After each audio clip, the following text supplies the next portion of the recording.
Oi, minha gente, tudo bom? Então, bem-vindos. Eu sou a professora Pet Ribeiro, como vocês podem ver aqui. Vou trabalhar com vocês a disciplina de História e hoje nós vamos para a nossa segunda aula de História e nós vamos trazer um assunto muito bacana que tem uma importância para nós muito grande, que é justamente o quê? Amazônia. Olha aí o tema da nossa aula de hoje. A disputa entre colonos e leigos e o clero na Amazônia.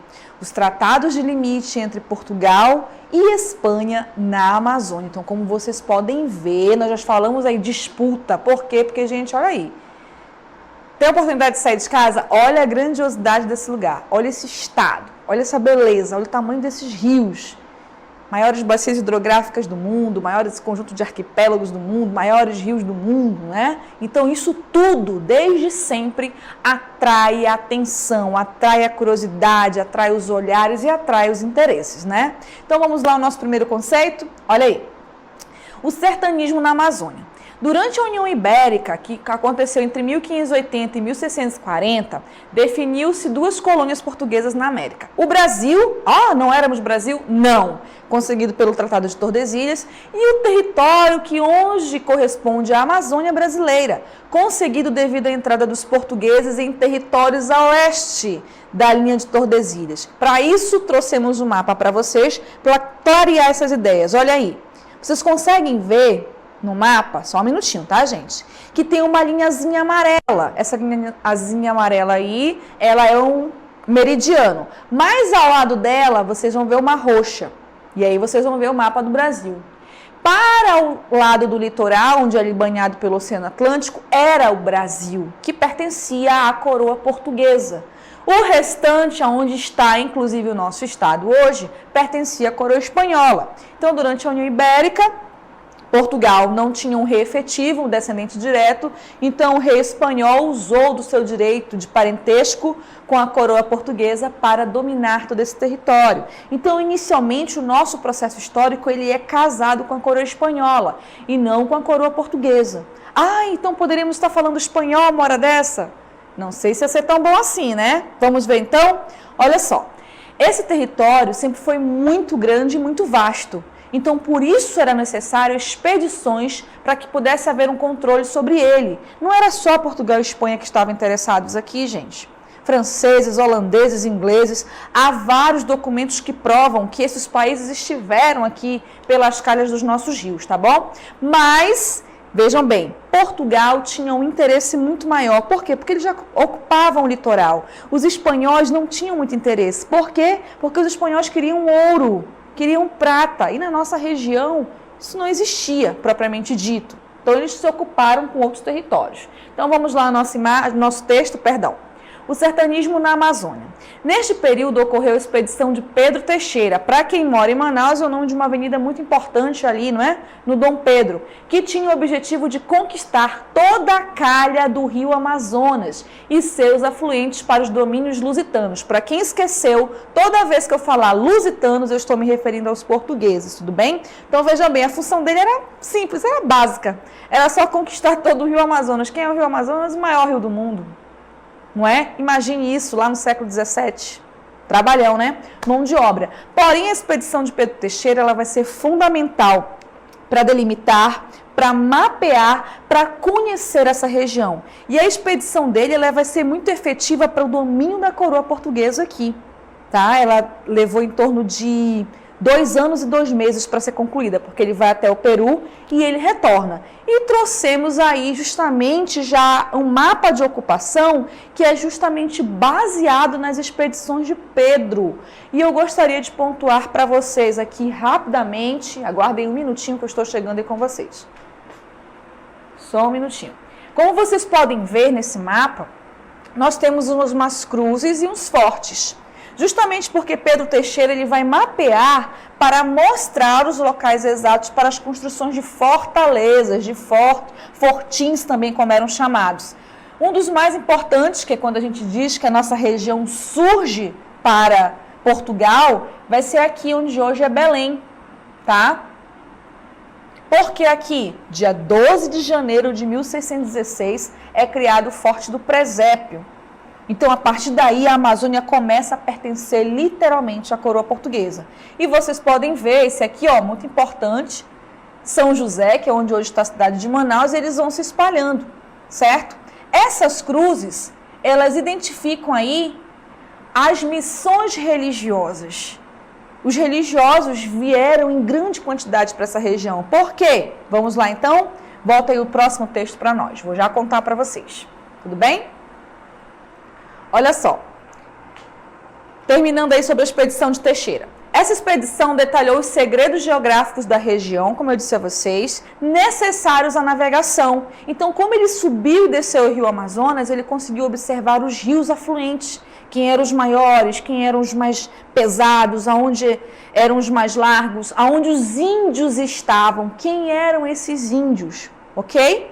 Então, dos próximos conquistadores, e delimitou os primeiros marcos fronteiriços da Amazônia para Portugal. Além, olha aí, ponto importante, de começar a exploração da região. Então, Pedro Teixeira ele vai ser fundamental para que os portugueses ocupem essa região.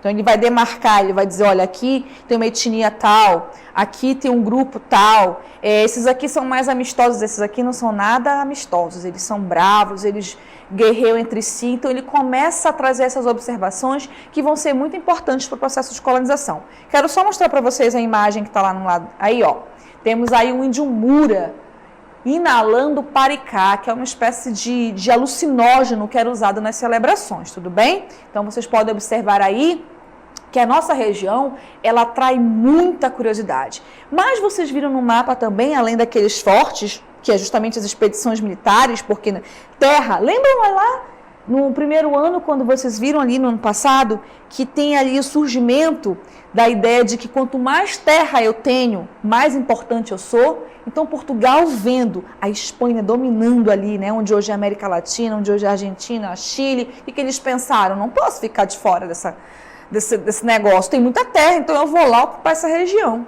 Eu vou lá assumir, eu vou ver o que eu vou explorar de lá, porque a ideia é procurar o que explorar. E aí os religiosos estão juntos.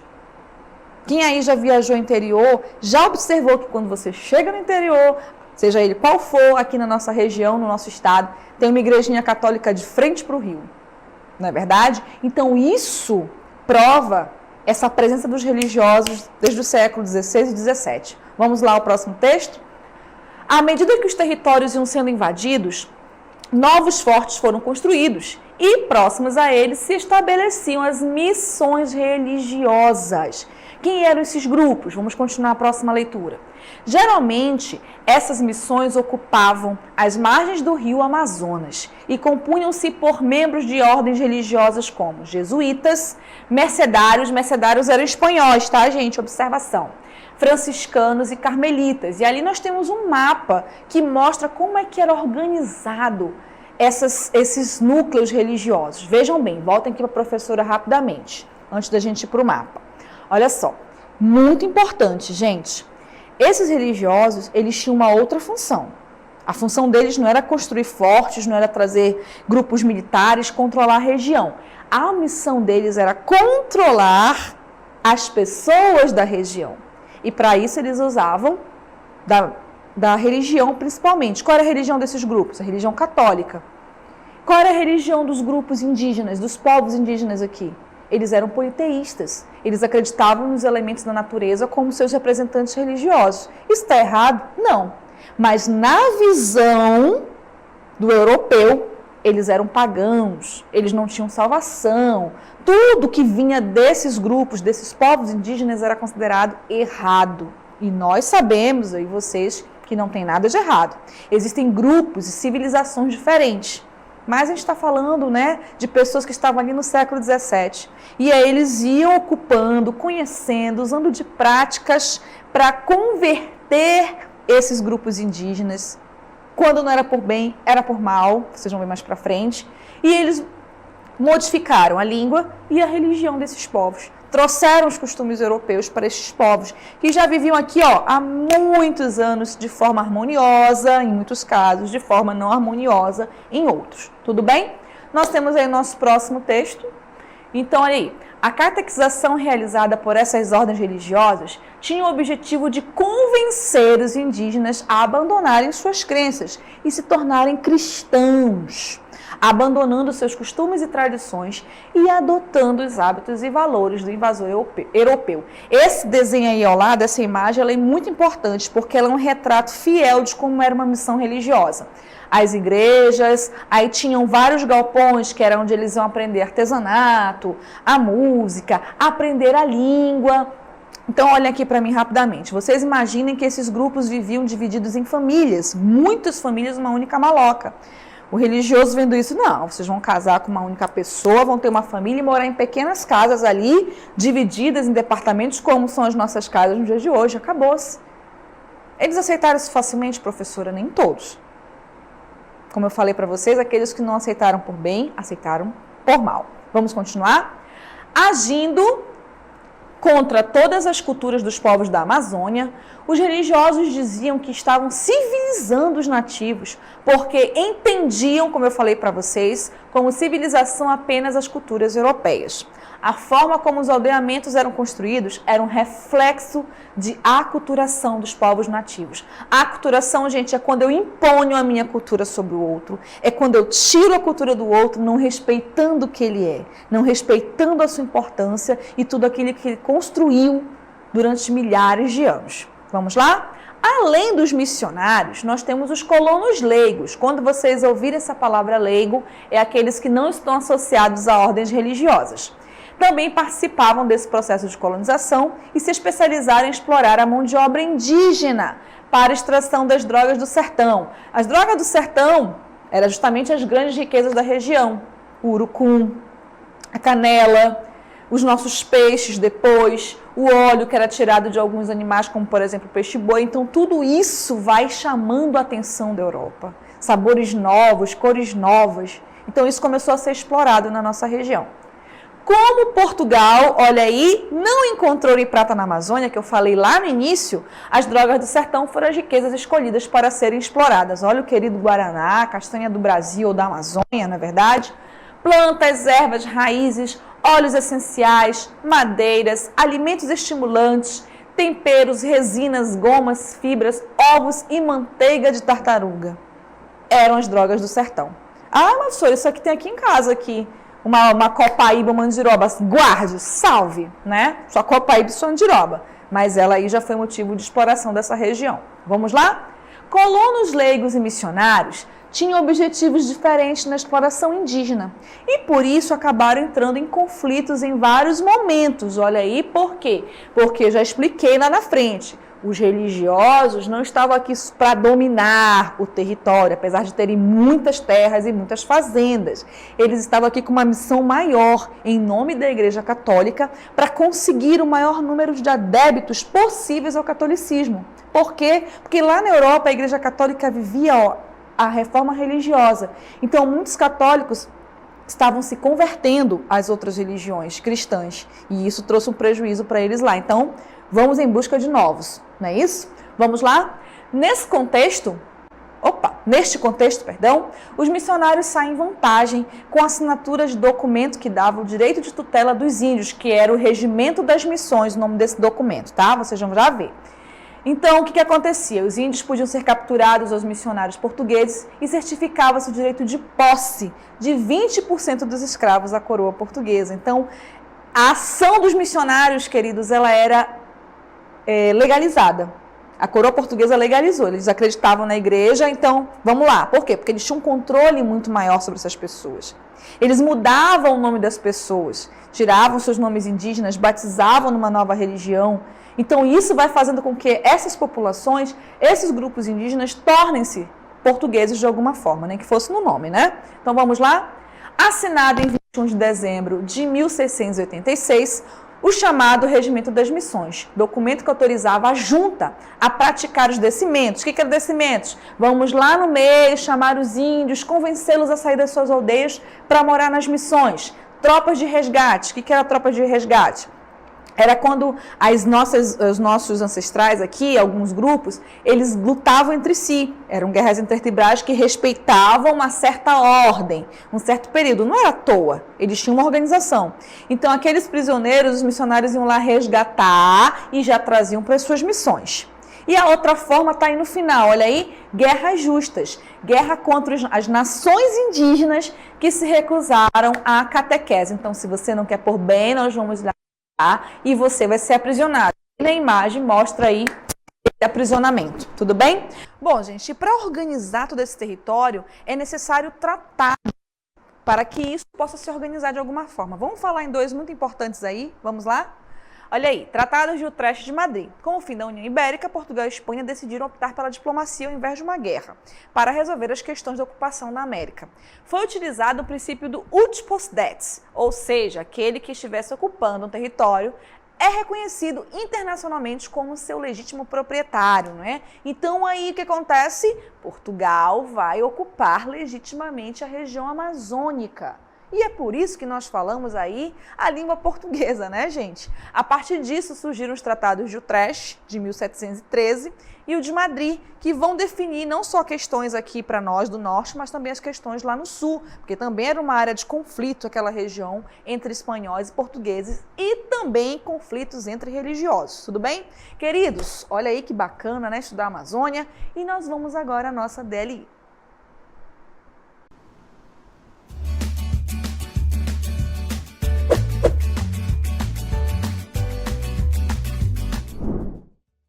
Então, olha aí, temos então aí, questão 1, baseado nas explicações, responda, nós temos aí a diferença e que funções eles desenvolveram na Amazônia. Então, ansiosa para responder com vocês. E a segunda questão, indique e explique 2 fatores em relação aos tratados, tá bom? Ó, esse tratado eu citei lá no início da aula, ok? Daqui a pouco nós retornamos com a interatividade.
a primeira questão, olha só. Baseado, aqui no que vocês viram, quem eram os leigos, quem eram os missionários? Quem eram os missionários, quem eram os leigos? Lembrando que todos são colonos porque eles vêm aqui com o objetivo de ocupar essa região, de colonizar, tá? E que função eles desenvolveram aqui na Amazônia? Então, os colonos missionários são os religiosos, tá, gente? São justamente aqueles que pertencem às congregações, que vieram para colonizar e também, muito importante, ampliar o cristianismo nessa região. Eu até falei para vocês, vou repetir para ficar aí guardado.